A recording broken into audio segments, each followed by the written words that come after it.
News first ಆಯೋಜಿಸ್ತಾ ಇರುವ ಕರ್ನಾಟಕದ ಅತಿ ದೊಡ್ಡ ಇವಿ ಎಕ್ಸ್ಪೋ. ಬೆಳಗಾವಿಯಲ್ಲಿ ಅಮಾಯಕರ ಆಸ್ತಿಯನ್ನ ಹೊಡೆಯೋ ಅಂತ ಜಾಲ ಒಂದು ಈಗ ಫುಲ್ ಆಕ್ಟಿವ್ ಆಗ್ಬಿಟ್ಟಿದೆ. ಜಮೀನು ಮಾಲೀಕರಿಗೆ ಗೊತ್ತಾಗದಂತೆ ಬೇರೆಯವರಿಗೆ ಜಮೀನುಗಳನ್ನ ಮಾರಾಟ ಮಾಡಲಾಗ್ತಾ ಇದೆ. ಒಂದು ಜಮೀನಿನ ನಕಲಿ ದಾಖಲೆಗಳನ್ನ ಸೃಷ್ಟಿಸಿ ಕೋಟ್ಯಾಂತರ ರೂಪಾಯಿಯ ಆಸ್ತಿಯನ್ನ ಗುಳುಂ ಮಾಡ್ತಾ ಇದೆ ಆ ಟೀಮ್. ಹುಕ್ಕೇರಿ, ಮೂಡಲಗಿ, ಸಂಕೇಶ್ವರ ಭಾಗದಲ್ಲಿ ಭೂ ಕಳ್ಳತನ ಪ್ರಕರಣಗಳು ಈಗ ಬೆಳಕಿಗೆ ಬರ್ತಾ ಇದೆ. ಬೆಳಗಾವಿ ಹೃದಯ ಭಾಗದಿಂದ ಕೂಗಳತೆ ದೂರದಲ್ಲಿ ಇರುವಂತಹ ಸಂಕೇಶ್ವರ ಆಗಿರಬಹುದು, ಹುಕ್ಕೇರಿ ಆಗಿರಬಹುದು, ಮೂಡಲ್ಗಿ ಆಗಿರಬಹುದು, ಈ ಭಾಗಗಳಲ್ಲಿ ಭೂ ಕಳ್ಳತನ ಆಗ್ತಾ ಇದೆ. ಕುರುಣಿ ಗ್ರಾಮದ 189/4 ಸರ್ವೆ ನಂಬರ್ನ 2.1 ಎಕರೆ ಜಮೀನನ್ನ ಮಾರಾಟ ಮಾಡಿದೆ ಈ ಗ್ಯಾಂಗ್. ಶಿವಾನಂದ ಮಾನಗಾವಿಗೆ ಸೇರಿದಂತಹ ಜಮೀನನ್ನ ಬೇರೆಯವರಿಗೆ ಸೇಲ್ ಮಾಡಿ ಕರಾರು ಪತ್ರವನ್ನು ಮಾಡಿ ಆಧಾರ್ ಕಾರ್ಡ್ ಎಡಿಟ್ ಮಾಡಿ ಕೃತ್ಯಕ್ಕೆ ಹುಕ್ಕೇರಿಯ ಸಬ್ ರಿಜಿಸ್ಟರ್ ಮಡಿವಾಳಯ್ಯ ಬಾನಿಮಠ ಸಾಥನ್ನ ಕೊಟ್ಟಿದ್ದಾರೆ. ಇದನ್ನು ಹುಕ್ಕೇರಿ ಸಬ್ ರಿಜಿಸ್ಟರ್ ಮಡಿವಾಳಯ್ಯ ಬಸವರಾಜ್ ಬನ್ನಿಮಠ ಅವರನ್ನು ಕೂಡ ಈ ಕೇಸಲ್ಲಿ ಅರೆಸ್ಟ್ ಮಾಡಿದ್ದೀವಿ. ಮತ್ತು ಆನಂದ್ ಮಹದೇವ್ ದಡ್ಡಿಮಣಿ ಸಂಕೇಶ್ವರ್ ಸಬ್ ರಿಜಿಸ್ಟರ್ ಅವರು ಕೂಡ ಭಾಳಷ್ಟು ಇದರಲ್ಲಿ ಉದ್ದೇಶಪೂರ್ವವಾಗಿ ಅವರ ನೆಗ್ಲಿಜೆನ್ಸ್ ಕೂಡ ಕಂಡು ಬಂದಿದೆ.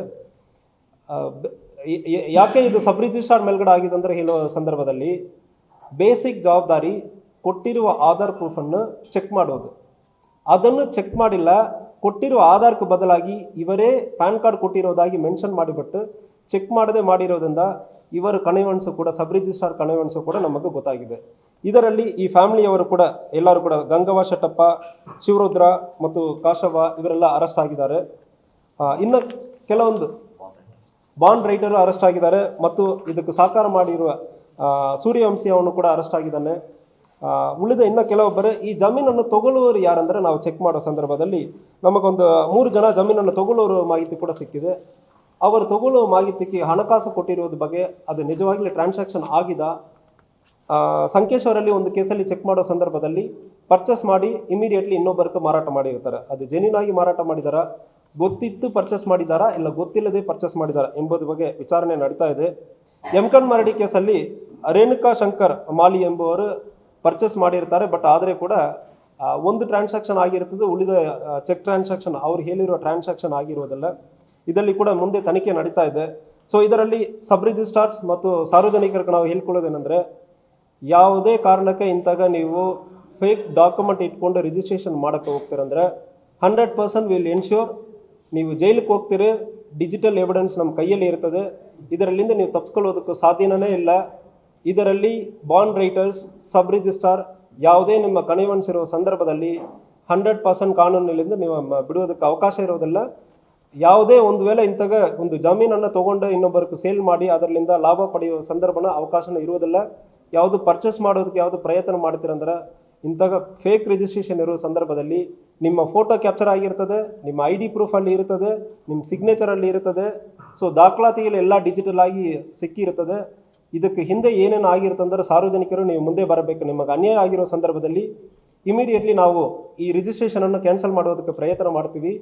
ಅದಲ್ಲದೆ ಈ ಘಟನೆಯಲ್ಲಿ ಯಾರ್ಯಾರು ಇನ್ವಾಲ್ವ್ ಆಗಿದ್ದಾರೋ ಎಲ್ಲರನ್ನು ಕೂಡ ನಾವು ಶಿಕ್ಷೆ ಹಾಕುವುದು ಬಾರೆ ನಾವು ಬಿಡುವುದಿಲ್ಲ. ಇದು 100% ಫಾಲೋ ಅಪ್ ಮಾಡ್ತೀವಿ. ಹೆಚ್ಚಿನ ಮಾಹಿತಿ ನೀಡ್ತಾರೆ ನಮ್ಮ ಪ್ರತಿನಿಧಿ ಶ್ರೀಕಾಂತ್, ನೇರ ಸಂಪರ್ಕಕ್ಕೆ ಜಾಯ್ನ್ ಆಗಿದ್ದಾರೆ.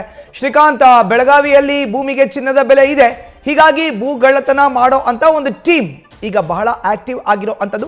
ಬೆಳಗಾವಿಯ ಯಾವೆಲ್ಲ ಭಾಗದಲ್ಲಿ ಈಗ ಭೂಗಳ್ಳತನ ಆಗಿದೆ, ಈಗ ಪ್ರಾಥಮಿಕ ಮಾಹಿತಿ ಸಿಗ್ತಿರೋ ಪ್ರಕಾರ? ನೋಡಿ ಮಧುಸೂದನ್, ಇತ್ತೀಚಿನ ದಿನಗಳಲ್ಲಿ ಬೆಳಗಾವಿ ಜಿಲ್ಲೆ ಸೇರಿದಂತೆ ಬೇರೆ ಬೇರೆ ಭಾಗಗಳಲ್ಲಿ ಏನಂತಂದರೆ ಲ್ಯಾಂಡ್ ಮಾಫಿಯಾ ಭಾಳಷ್ಟು ಸದ್ದು ಮಾಡ್ತಾ ಇದೆ. ಅದರಲ್ಲೂ ಬೆಳಗಾವಿ ನಗರ ಸೇರಿದಂತೆ ಸುತ್ತಮುತ್ತಲೂ ಏನು ಭೂಮಿ ಬೆಲೆ ಭಾಳಷ್ಟು ಏರಿಕೆ ಆಗಿದೆ. ಅದನ್ನೇ ಏನಂತಂದರೆ ಬಂಡವಾಳ ಮಾಡಿಕೊಂಡಂಥ ಕೆಲವು ಕಿಡಿಗೇಡಿಗಳು ಏನು ಏಕಾಏಕಿ ರಾತ್ರೋರಾತ್ರಿ ಏನಂತಂದರೆ ನಕಲಿ ದಾಖಲೆಗಳನ್ನು ಸೃಷ್ಟಿ ಮಾಡಿ ಅವುಗಳನ್ನು ಬೇರೆಯವರಿಗೆ ಮಾರಾಟ ಮಾಡುವಂಥ ದಂಧೆಯನ್ನು ಶುರುವಿಟ್ಟುಕೊಂಡಿರುವಂಥದ್ದು. ಪ್ರಮುಖವಾಗಿ ಏನಂತಂದರೆ ಆಧಾರ್ ಕಾರ್ಡ್ ಸೇರಿದಂತೆ ಏನು ಅವರ ದಾಖಲೆಗಳೇನಿವೆ ಆ ಡುಪ್ಲಿಕೇಟ್ ದಾಖಲೆಗಳನ್ನು ಮಾಡುವಂಥದ್ದು. ಅದಾದ ನಂತರ ಅಲ್ಲಿರ್ತಕ್ಕಂಥ ಕೆಲವು ಬಾಂಡ್ ರೈಟರು ಮತ್ತು ಹಾಗೆಯೇ ತಹಸೀಲ್ದಾರ್ಗಳನ್ನು ಬುಟ್ಟಿಗೆ ಹಾಕ್ಕೊಂಡು ಆ ಮೂಲಕ ಏನಂತಂದರೆ ಆ ಜಮೀನನ್ನು ಖರೀದಿ ಮಾಡಿ ಬೇರೆಯವರಿಗೆ ಮಾರಾಟ ಮಾಡುವಂಥದ್ದು. ಈ ರೀತಿಯಾದಂಥ ದಂಧೆ ಭಾಳಷ್ಟು ಸಕ್ರಿಯ ಆಗಿರುವಂಥದ್ದು. ಹಾಗಾಗಿ ಈ ವಿಚಾರ ವಿಚಾರಕ್ಕೆ ಸಂಬಂಧಪಟ್ಟಂತೆ ಇತ್ತೀಚೆಗೆ ಜಿಲ್ಲಾಧಿಕಾರಿಗಳಿಗೆ ಹಾಗೆ ಜಿಲ್ಲಾ ಉಸ್ತುವಾರಿ ಸಚಿವ ಸತೀಶ್ ಜಾರಕಿಹೊಳಿ ಅವರಿಗೆ ಈ ಮಾಹಿತಿ ಬಹಳಷ್ಟು ಬರ್ತಾ ಇರೋ ಹಿನ್ನೆಲೆಯಲ್ಲಿ ಈಗ ಏನಂತಂದ್ರೆ ಬೆಳಗಾವಿ ಪೊಲೀಸರಿಗೆ ಹಾಗೇನೆ ನಗರ ಪೊಲೀಸರಿಗೆ ಈ ಕುರಿತಂತೆ ಕಟ್ಟುನಿಟ್ಟಿನ ಒಂದು ಸೂಚನೆಯನ್ನು ನೀಡಲಾಗಿದೆ. ಈ ರೀತಿಯಾದಂಥ ಒಂದು ಘಟನೆಗಳು ಎಲ್ಲಾದರೂ ನಡೆದರೆ ತಕ್ಷಣ ಏನಂತಂದರೆ ಕ್ರಮ ಕೈಗೊಳ್ಳಬೇಕು ಅಂತೇಳಿ ಸೂಚನೆಯನ್ನು ನೀಡಿದ ಹಿನ್ನೆಲೆಯಲ್ಲಿ ಕಳೆದ 15 ದಿನಗಳಿಂದ ಭಾಳಷ್ಟು ಪ್ರಕರಣಗಳು ಹೊರಗಡೆ ಬರ್ತಾ ಇದೆ.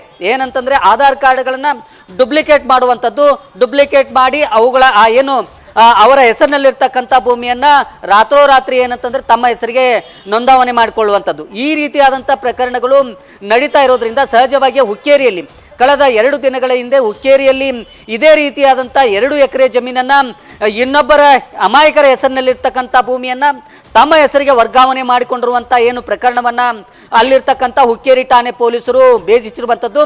ಈ ಪ್ರಕರಣಕ್ಕೆ ಸಂಬಂಧಪಟ್ಟಂತೆ ತಹಶೀಲ್ದಾರ್, ಬಾಂಡ್ ರೈಟರ್ ಸೇರಿದಂತೆ ಒಟ್ಟು 6 ಜನರನ್ನು ಇದುವರೆಗೆ ಬಂಧನ ಮಾಡಲಾಗಿದೆ. ಇದರ ಜೊತೆಗೆ ಬೆಳಗಾವಿ ಜಿಲ್ಲೆಯಾದ್ಯಂತ ಸುಮಾರು 6 ಪ್ರಕರಣಗಳನ್ನು ಇದುವರೆಗೆ ಏನಂತಂದರೆ ಈ ರೀತಿಯಾದಂಥ ಕೊಟ್ಟಿ ದಾಖಲೆಗಳನ್ನು ಸೃಷ್ಟಿ ಮಾಡಿ ಆ ಜಮೀನನ್ನು ಕಬಳಿಕೆ ಮಾಡಿದ್ರು. ಅದಕ್ಕೆ ಸಂಬಂಧಪಟ್ಟಂತೆ ಆಯಾ ಪೊಲೀಸ್ ಠಾಣೆಗಳಲ್ಲಿ ಪ್ರಕರಣ ದಾಖಲಾಗಿರುವಂಥದ್ದು. ಒಟ್ಟಾರೆ ಇಡೀ ಬೆಳಗಾವಿ ಜಿಲ್ಲಾಧಿಕಾರಿ ಸೇರಿದಂತೆ ಜಿಲ್ಲಾ ಉಸ್ತುವಾರಿ ಸಚಿವರು ಸೇರಿಕೊಂಡು ಈ ಪ್ರಕರಣವನ್ನು ಗಂಭೀರವಾಗಿ ಪರಿಗಣಿಸಿ ಇಡೀ ಬೆಳಗಾವಿ ಜಿಲ್ಲೆಯಾದ್ಯಂತ ಈ ರೀತಿಯಾದಂಥ ಏನು ತಂಡ ಕಾರ್ಯಾಚರಣೆಯನ್ನು ನಡೆಸ್ತಾ ಇದೆ ಅವುಗಳಿಗೆ ಏನಂತಂದರೆ ಮಟ್ಟವನ್ನು ಹಾಕಬೇಕು, ಇದನ್ನು ಏನಂತಂದರೆ ಮಟ್ಟವನ್ನು ಹಾಕಬೇಕು, ಅಮಾಯಕರ ಜಮೀನು ಕಬಳಿಕೆ ಆಗದಂತೆ ನೋಡ್ಕೊಳ್ಬೇಕು ಅನ್ನೋ ನಿಟ್ಟಿನಲ್ಲಿ ಈಗ ತಂಡವನ್ನು ರಚನೆ ಮಾಡಿಕೊಂಡು ಕಾರ್ಯಾಚರಣೆಯನ್ನ ನಡೆಸ್ತಾ ಇರುವಂತದ್ದು. ಮಧುಸೂದನ್, ಧನ್ಯವಾದ ಶ್ರೀಕಾಂತ್ ನಿಮ್ಮ ಮಾಹಿತಿಗೆ.